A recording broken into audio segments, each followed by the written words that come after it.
സംസ്ഥാനത്തെ നിക്ഷേപ സൗഹൃദമാക്കാൻ സർക്കാർ നടപടികൾ ഉദാരമാക്കുമ്പോൾ ചിലർ ഉടക്കുവയ്ക്കുന്നുവെന്ന് മുഖ്യമന്ത്രി. പ്രതിപക്ഷത്തെ നേതാക്കളും വ്യവസായ പ്രമുഖരും പങ്കെടുക്കുന്ന ലുലു മാളിന്റെ ഉദ്ഘാടന വേദിയിലായിരുന്നു മുഖ്യമന്ത്രിയുടെ പ്രസ്താവന. പിന്നാലെ UDF നേതാക്കളുടെ സാന്നിധ്യത്തിൽ മുഖ്യമന്ത്രിയുടേത് വ്യവസായ സൗഹൃദ കാഴ്ചപ്പാടെന്ന് പ്രശംസിച്ച് ശശി തരൂർ MPയുടെ പ്രസംഗം. വികസനത്തിന് വേണ്ടി നിൽക്കുന്ന ഒരു വ്യക്തിയാണ്. കേരളത്തിന്റെ പ്രവർത്തനത്തിന്റെയും വ്യവസായങ്ങളുടെ പരിസ്ഥിതിയും ശരിയല്ല എന്ന് ആൾക്കാർ പേടിച്ചിട്ട് അതിനെ മാറ്റാൻ നമ്മുടെ മുഖ്യമന്ത്രി ശ്രമിക്കുന്നതെന്ന് എനിക്ക് എൻ്റെ അഭിപ്രായത്തിൽ ഒരു നല്ലൊരു കാര്യമാണ്. കേരളത്തിന്റെ പ്രവർത്തന രീതി മാറേണ്ട, ജനങ്ങൾ അവിടെ വരൂ, ധൈര്യത്തോടെ അവരെ സ്വീകരിക്കാൻ നമ്മുടെ മുഖ്യമന്ത്രി നിൽക്കുന്നുണ്ട്. താൻ രാഷ്ട്രീയം പറയുകയല്ലെന്ന ആമുഖത്തോടെ തരൂർ നിലപാട് വിശദീകരിക്കുമ്പോൾ ഉമ്മൻചാണ്ടി, VD സതീശൻ, രമേശ് ചെന്നിത്തല, PK കുഞ്ഞാലിക്കുട്ടി എന്നിവർ സദസ്സിലുണ്ടായിരുന്നു. താൻ വികസനത്തിന് വേണ്ടി നിലകൊള്ളുന്നയാളാണെന്നും ശശി തരൂർ നേതാക്കൾക്ക് മുന്നിൽ ഊന്നിപ്പറഞ്ഞു. കേരയിൽ വിഷയത്തിലും തരൂർ ഇടഞ്ഞു.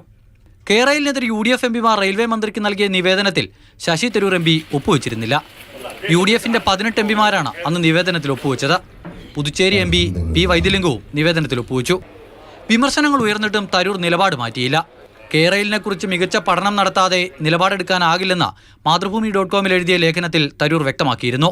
അതിനാൽ സംസ്ഥാന സർക്കാരിന് പറയാനുള്ളത് കേൾക്കാതെ എതിർക്കുന്നത് ജനാധിപത്യ വിരുദ്ധമാകുമെന്നായിരുന്നു തരൂരിന്റെ പക്ഷം. ഇതിനുശേഷം പക്ഷേ തരൂർ പാർട്ടിയെ പ്രതിസന്ധിയിലാക്കുന്ന പ്രസ്താവനകളിൽ നിന്നും വിട്ടുനിൽക്കുകയായിരുന്നു. അതിനിടെയാണ് പുതിയ വിവാദം. കേരളം വ്യവസായ സൗഹൃദ സംസ്ഥാനമാണെന്ന പ്രസ്താവനയിലൂടെ സംസ്ഥാന കോൺഗ്രസ് നേതൃത്വത്തെയും പ്രധാനമന്ത്രി നരേന്ദ്രമോദിയുടെ അമേരിക്കൻ സന്ദർശനത്തെ പിന്തുണച്ച നിലപാടിലൂടെ കേന്ദ്ര നേതൃത്വത്തെയും ഒരുപോലെ ചൊടിപ്പിച്ചിരിക്കുകയാണ് ശശി തരൂർ. തരൂരിനെ നിലയ്ക്ക് നിർത്തണമെന്നാണ് നേതാക്കളുടെ ഒന്നടങ്കമുള്ള അഭിപ്രായം. ഇതിൽ ഹൈക്കമാൻഡ് എന്ത് നിലപാട് സ്വീകരിക്കുമെന്നാണ് കാത്തിരുന്ന് കാണേണ്ടത്.